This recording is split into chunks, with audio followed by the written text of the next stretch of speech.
everyone, my name is Kat McLaughlin and this is my Makers project, The Life Cycle of Living Things for Year 4 students.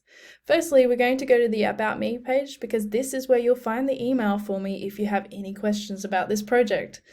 You'll also find my interests, my beliefs and my past experiences here. So if you want to find a bit more about me, take a look here and you can also contact me here.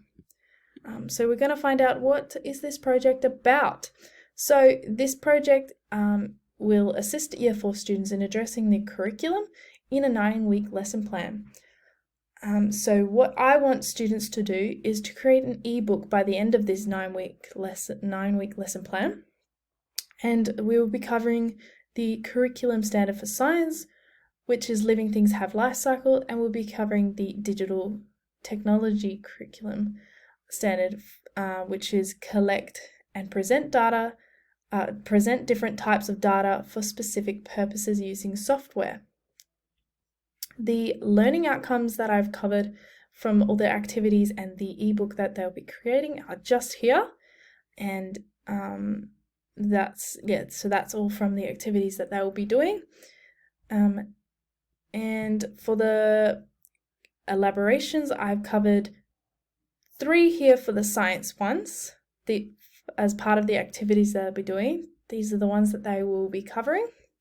And 2 here for the digital technologies. This is what they'll be covering in the ebook that they create.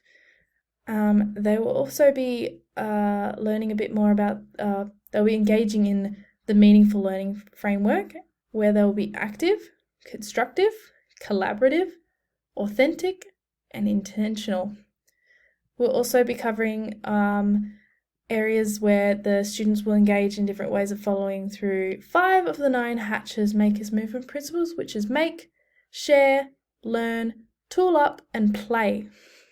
So we're going to have a quick look at the activities. So we've got split up into different lessons, and they'll be doing quizzes and going outside and doing worksheets and learning a bit about how to use the technology.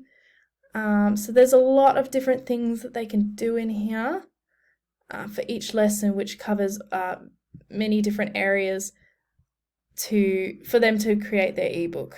So this is the last 2, which is lesson 8 and 9, where they'll do the ebook, spend all the time on the ebook. And so this is what the ebook should look like.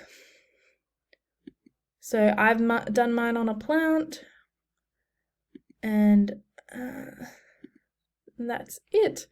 I just want to thank you for taking the time to listen to my Makers Movement project. Thank you.